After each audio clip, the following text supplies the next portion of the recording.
It's not always possible from an investigative side to be able to tell whether AI is used. And honestly, it's not always our goal. We're really focused on ejecting the threat actor from the environment and getting our clients back up and running.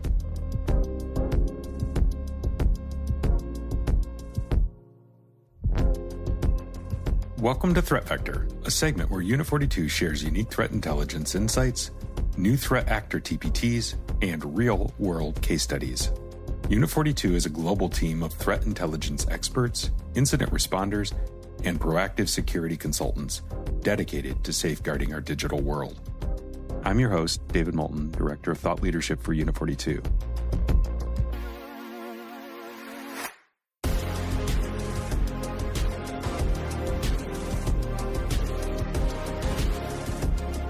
In today's episode, I'm going to talk with Stephanie Regan, a senior consultant with Unit 42.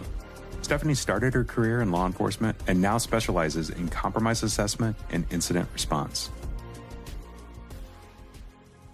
In our last episode, I spoke with Chris Russo, a senior threat researcher with Unit 42 focused on ransomware and cybercrime, about Muddled Libra.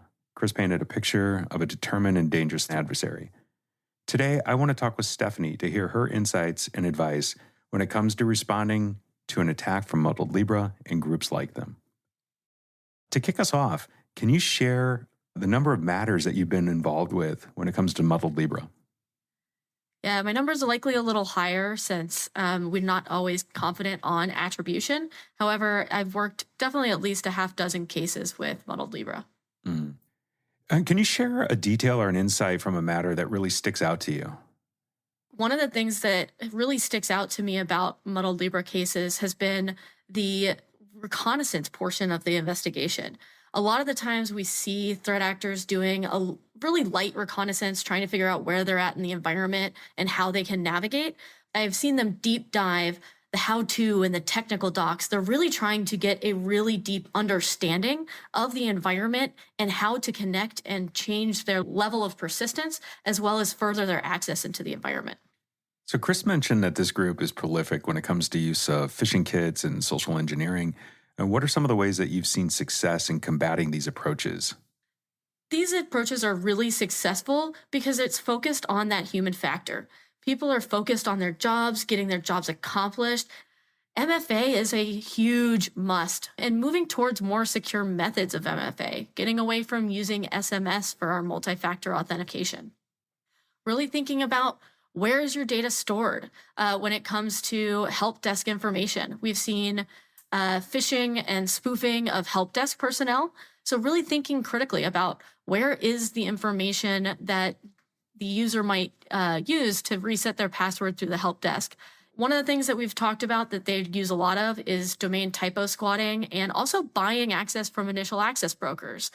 Things like dark web and domain monitoring can also help in these situations to help you know quickly when credentials might be available on the dark web, or when you have certain things like mistyped domains and slightly misconfigured domain URLs that have been developed and are created that spoof your sites. Stephanie, tell our listeners what it takes to help a client recover from one of these attacks.